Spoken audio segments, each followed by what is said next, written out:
About a year ago, my wife challenged me to do some self-reflection, introspection. And she said, "You need help." No shocker there, right? But the reality of this journey that I've tried to go on for the last year has been really interesting, and it's been eye-opening in a lot of ways. And one of the things that I had to realize pretty quickly, that was one of the things getting in the way of me getting to understanding who I am at a deeper level, was my ego. And ego wasn't really allowing me to see who I was, perhaps as other people were seeing me. And I was reflecting in my life responses to actions and people and situations that ultimately I've come to realize were a direct reflection of what was in my heart. And so tonight I'd like to spend a few minutes talking about the idea of attitude and its impact on our lives. And we've heard this phrase before that's on your screen: attitude's everything. And it's easy for us to say that, but it's another thing for us to actually believe it and live it every day. There are famous passages, or not passages, there are famous sayings from some well-known authors out there that talk about attitude, and you've probably seen most of these at some point in time. One of my wife's favorite authors is Wayne Dyer. Pick a good one when it comes to attitude. People may hear your words, but they feel your attitude. Zig Ziglar's attitude, not aptitude, determines one's altitude in life. Famous sayings that talk about the importance of attitude. And there have been thousands of books written about this concept of attitude. But the Bible talks a lot about attitude as well. And interspersed throughout the Bible, or depending on your translation, are words such as attitude, but also mind and thought. And all of those can be intertwined in some form or fashion. And I've only got 15 minutes tonight, so I'm not going to spend all of my time talking about all of these passages. But I do think there are a couple key components of attitude that I would challenge all of us to think about. One of which is that as we think about the power of our attitude and the power of our thoughts, our ideas, the things that are in our hearts, become our actions and they become our words. And the mind is such a powerful tool. God has created within all of us this ability to contemplate, to meditate, to research, to be able to reason. And many times in our lives, I think we take those things for granted. And the thing that I'm beginning to realize is just the power of the mind and its impact in our lives, physically, spiritually, emotionally, in every regard.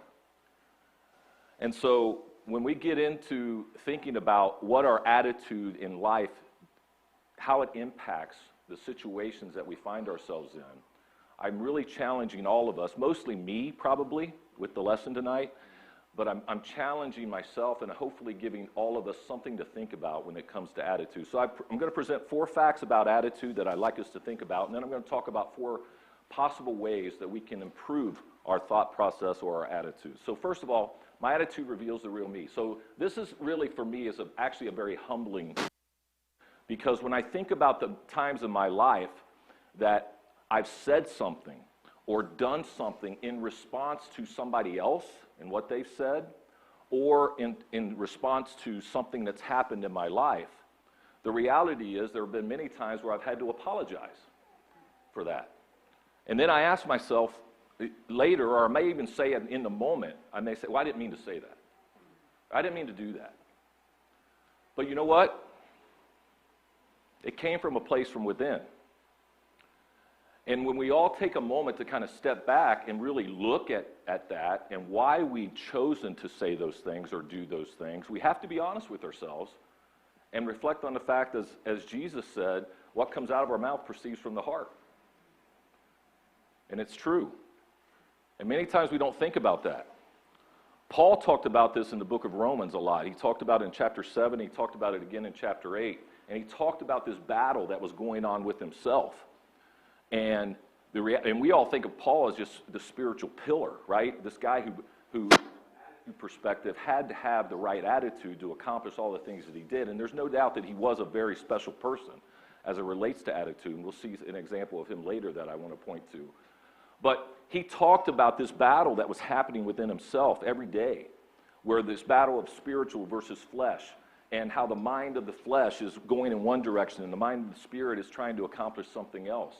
And ultimately, one of them is going to win.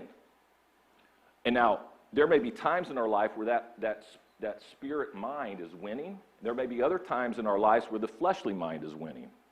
But at some point, no matter what, one of them is taking over. The challenge for all of us is to really look within and focus our energy and focus our thoughts and attitude around the mind of the spirit. Something else about attitude. Attitude's contagious. You ever been around somebody and you walked away after having a conversation with them and you're like, I'm never going to get that hour of my life back, right? Or conversely, on a positive note, you've seen people and you watch them engage and you sense an energy that comes from them, and you want to be around them. And you think, those are the kind of people that I want to spend more time with.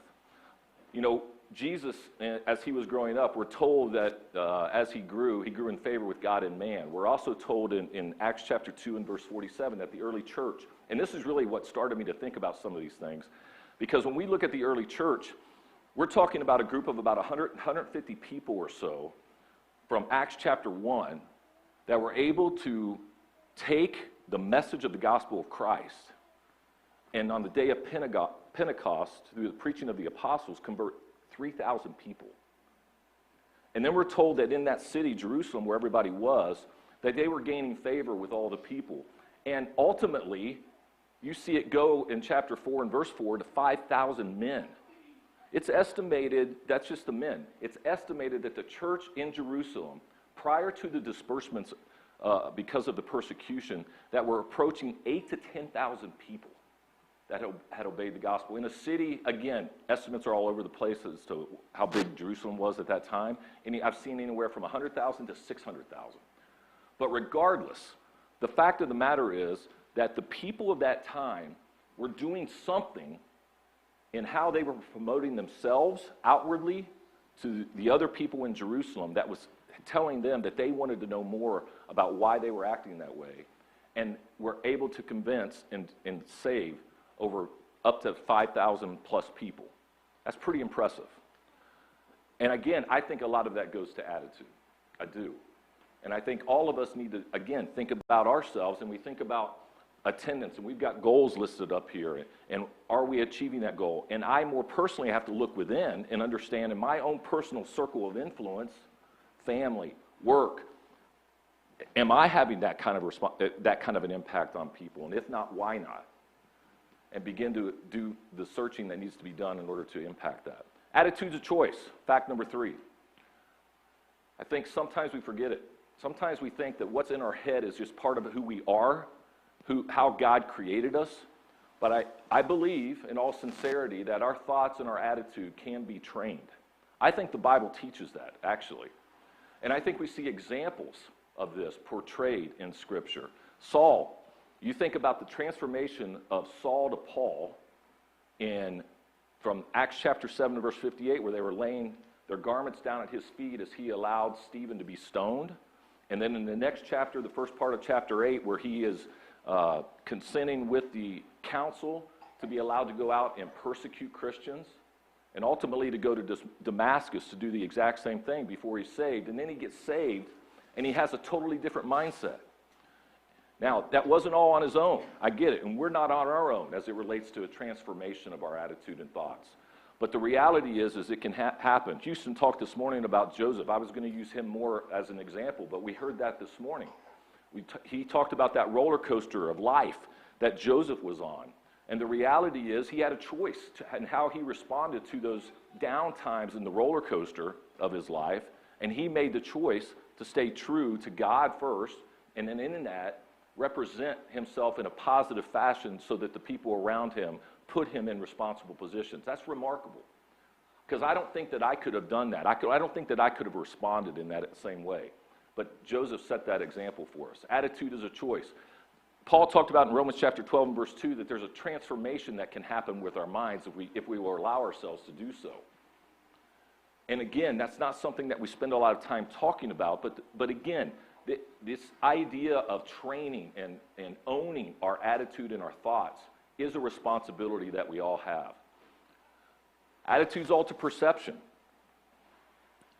Two people see the exact same situation happen. One walks away and says, man, that was a terrible situation. And the other one walks away and says, wow, what a great opportunity can come out of that. We know people on both ends of that spectrum. Maybe we're one of them. I think about Joshua and Caleb, right? They went out with 10 other people into a land to look at this land that they were promised by God was going to be their land.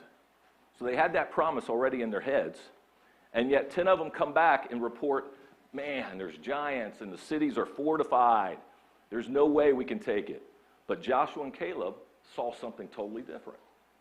They saw an opportunity, and they said that we should take advantage of that. In our lives, we may see giants, we may see cities fortified, but my hope is that we're also looking for the opportunities that those situations are presenting us, and that there's an opportunity in a land that flowed with milk and honey like they went into. Paul. So I said I was going to get back to Paul. So here we are. So Paul, 2 Corinthians chapter 11 tells us about all of the trials and tribulations that he endured as a Christian. All the things physically and all the things mentally that he was challenged by in this life. Things that I can't even comprehend that he went through. And he says in just the next chapter afterwards, he says, for the sake of Christ then, I am content with weaknesses, insults, hardships, persecutions, and calamities. For when I am weak, then I am strong.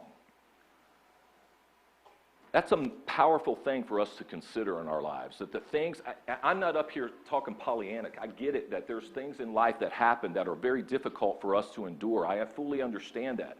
All of you, all of us have experienced situations in our lives that have challenged us to the core. But there's a way in which we can view those things in our lives that can help us to learn from those opportunities and become better, become stronger, become a better example, become someone who is on fire out of those things because we see something positive that can come. So I'm already out of time. So I'm going to say this real quick. There are some things that we can do. And by the way, I cut this down. There are some things that we can do that it may be harder to speak 15 minutes than it is 30 minutes sometimes, I guess, maybe. There are some things that we can do that I'm going to challenge all of us to think about, okay? There are some things that we can outwardly do that I think can start to shift our minds, one of which is to focus in on the things that we're going to say. So Houston's really good about challenging us from time to time, and I'm going to leave you with a challenge today. I would ask you in the last little paragraph there that tomorrow when you go out, no matter where you go, work, grocery store, whatever it is, school, I would ask you to focus in on saying something positive to everybody that you engage with. What do you think the outcome of that's going to be? For you, it's going to be a good thing. I think you'll get to the end of that day and you'll be like refreshed and you'll think it to yourself, wow, it was actually a really good day. I stepped out of my comfort zone a little bit, and I had to do this, but you know what? That challenge made me feel good, and I guarantee you it made other people feel good in that process. And in doing that, what begins to happen? What happens in your head? If you do it once and it works, generally speaking, it starts to become something that you get more comfortable to do, and you start to create a muscle memory, if you will, around those behaviors, and they create within all of us an opportunity. I'm going to blow through this. So for me, there are 3 ways in which we can affect our attitude and our thoughts the most. We can focus in on fixing them. Another word for that could be focus. Just focus. Get our minds centered on the things that are good, pure, and right. That verse from Philippians chapter 4, right? But the thing I really like, and I didn't read it earlier, but in verse 9 of that, it talked about we can train ourselves through exercise to accomplish that. We don't focus on that verse as much, but the reality is I think Paul realizes those things aren't going to be natural for us. And because they're not natural, they're going to require work. They're going to require effort on our part to do on a consistent basis. And that application of ourselves to that is really important to help us become the type of people that we want to become. We need to filter. We need to filter what's coming in. That's hard to do as well because we're in a world that's filled with things that are challenging us in a lot of different ways. But if we focus in on trying to filter those things out and put in those things that are good by feeding ourselves with God's Word, a lot of positive things are going to come as a result of that. And then the last one I had is about prayer. You know these things, I know these things, and the application of these things. But the one thing about prayer that I want to say, in the example that's up here from Hebrews chapter 5 and verse 7, and I had forgotten this, I know I've read this before, but this passage talks about how Jesus prayed, and he prayed with such emotion that he cried. And that emotion coming out was in such a way that God was touched by it, and that he gave into, I don't know what the right word is, I'm struggling with the word there, but God provided for Jesus in that particular example a way of escape out of death. And the reality is that sometimes in our prayers, and this goes back to ego, sometimes in me, I struggle to let my emotions come out. Even though I may be hurting and even though I may be struggling in life, I've got this sense, again, pride that gets in the way of allowing me to really be emotional and connect with that emotion and allow it to be given over to God. But when we do that, although it may be painful and hurt during that time period, what I've come to realize is that when you get on the other side, you feel better. There's a sense of relief. And there's power in that as well. That's it. That's all I got. I appreciate your time. I appreciate the opportunity to have a few minutes to talk to you. I apologize for having to run through this. There's a quote at the end from Gandhi that I think is really, really good. It kind of ties everything in that I've said here tonight. I know this wasn't a lesson that was primarily built around the first principles of the gospel and leading someone to obedience of the gospel. But if you're here tonight and you haven't obeyed the gospel, our prayer is that you'll take advantage of the time that you have tonight to do so. We're not promised any other time. And if you have that conviction in your heart, take advantage of that. If you're here tonight and you just need the prayers of the congregation, maybe it is about attitude. Maybe you're struggling in some way. We're happy to be here with you and to take advantage of the opportunity to help you and support you in any way that we can. If you'll do so now as we come together and stand and sing.